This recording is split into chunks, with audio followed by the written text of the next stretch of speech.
বন্ধুরা welcome to my channel. আজকে আমি তোমাদের সাথে আমি আর রুমের ডেকোরেশন শেয়ার করবো, আর ছোট্ট রুমে কিভাবে তোমরা অনেক জিনিস রাখতে পারবে সেইটাও শেয়ার করবো। তো দেখো, এটা কিন্তু ঢোকার এন্ট্রেন্সটা, আর এই যে এখানটা আমি একটু শোপিস দিয়ে একটু ডেকোরেশন করে দিয়েছি। আর এই যে সিঁড়ির নিচটা আছে সেইখানটা আমি জুতোর র্যাক একটা রেখে দিয়েছি, আর এখানটা একটু ঝুলনের মতন একটা টেবিলে করে দিয়েছি, আর এখানটা ফ্রিজ আছে, তার উপরে একটা মানে একটু ডেকোরেট করে দিয়েছি। আর এই যে দরজাটা দেখতে, এটা ওয়াশরুমের দরজা, আর এই যে এখানটা একটা ওয়াশিং মেশিন, আর এখানটায় তার উপরে মিক্সার গ্রাইন্ডার রেখে দিয়েছি।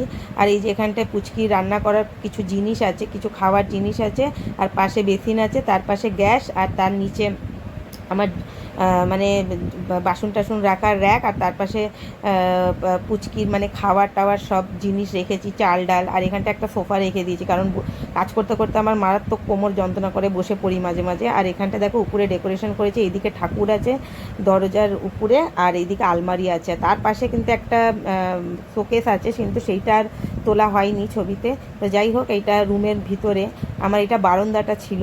আর এই যে রুমের ভিতরটা, এইটা এখানটায় একটা ঢুকতেই একটা আমি ওয়ার্ড্রপ রেখেছি, তার উপরে একটা টেবিল ফ্যান আছে। আর এইটা এই দরজাটা এটা ছিল বলে এখানটা একটু ডিজাইন করে দিয়েছে। আর তার পাশে একটা ড্রেসিং টেবিল আলমারি আছে, তার পাশে খাট, ঠিক আছে। আর এই যে দেয়ালের সাথে তোমরা যে দেখছো, এগুলো সবই ডেকোরেশনের জিনিস। আর এই যে এই র্যাকটা আছে, এখানটাও পুচকি জামা টামা থাকে, কিন্তু এখন নেই। আর এটা সোফা কাম বেড, এখানে একটা সোফা রেখেছে, আর টি টেবিল আছে, আর এখানটা জামা কাপড় রাখার আমার একটা র্যাক আছে, আর এখানে টিভি আছে, তার উপরে ডেকোরেশন। মানে ছোট্ট জায়গার মধ্যে মানে যতটা পেরেছি আমার ডেলি রিকোয়ারমেন্টের নিডও জিনিসগুলো রেখেছি, আর একটু ডেকোরেশনও মানে করে রেখেছি, যেন জিনিসটা দরকারেও লাগবে, আবার যেটা সুন্দরও দেখতে লাগে। মানে যতটা পেরেছি আমি এরমভাবে ডেকোরেশন করেছি আমার রুমটাকে। কারণ ছোট রুমে আমাদের সব সময় কি হয়, আমাদের জিনিসও দরকার হয়, কিন্তু আমরা এলোমেলো করে জিনিস রাখি বলে সেটা দেখতে ভালো লাগে না। দেখবে বড় রুম থাকলে তুমি ছিটিয়ে জামা কাপড় রাখো, কোনো অসুবিধা হয় না, কিন্তু ছোট রুমে তুমি জিনিস যদি এদিক ওদিক ছিটিয়ে রাখো, বাজে লাগে দেখতে।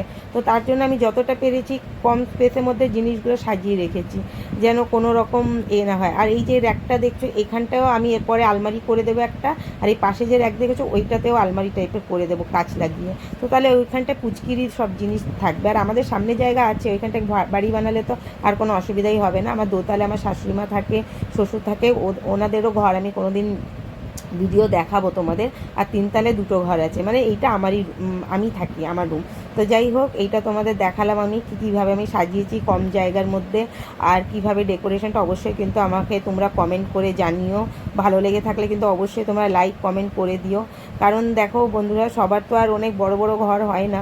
এইটা যেহেতু দাদুদের মানে আমার বরের দাদুর বাড়ি, তো যাই হোক, তো ওনারা যেমন পেরেছে বাড়ি বানিয়েছে, তো এইগুলো সব নিজেদের মতন ভাগ হয়ে গেছে। তো আমাদের জায়গায় যেটুকু করেছে, তো সেই হিসাবেই আমাদের সাজাতে হবে। তো এখন এগুলো বেশি পুরনো বাড়ি, তো বেশি কিছু করাও যায় না, ওই কারণে আমি যতটা পেরেছি এরমভাবে সাজিয়েছি। তো তোমরা আমাকে অবশ্যই কিন্তু জানিও। আর পুচকি তো খুব আনন্দ, ওর শুধু লাইট থাকলেই হলো, লাইট জ্বালিয়ে দিলে ও আর কিচ্ছু লাগে না, ও খেলা করতে থাকে সারাদিন। আর আমার ঘরে যা টেডি বিয়ার আছে, এই যে দেখছো তোমরা টেডি বিয়ার, একটা টেডি বিয়ার দিয়েও খেলা করে না, কারণ ওর ভালো লাগে না, ও শুধু থালা বাসন এইসব নিয়েই খেলা করে। তাই আর এলইডি লাইটের তো স্ট্রিপের তোমাদের তো রিভিউ করেছিলাম আমি কিছুদিন আগে, এইটাও খুব ভালো, মানে খুব সুন্দর জিনিসটা। আমার ঘরে যত জিনিস তোমরা দেখছো সবই অনলাইনের, কোনোটাই আমি দোকান থেকে কিনিনি। সব শোপিস, যত লাইট সব অনলাইন থেকে কিনেছি। আর এই যে বারান্দায় লাইটগুলো দেখছো, সবই ওগুলো ব্যাটারি লাইটগুলো, ওই কারণে বিলও বেশি ওঠে না। তাহলে চলো বন্ধুরা, তোমরা যদি ফেসবুক থেকে দেখে থাকো তাহলে একটু ফলো করে দিও, আর যদি ইউটিউব থেকে দেখে থাকো প্লিজ একটু সাবস্ক্রাইব করে দিও। তাহলে আজকের জন্য এইটুকুই, নেক্সট ভিডিওতে তোমাদের সাথে আবার দেখা হচ্ছে, বাই।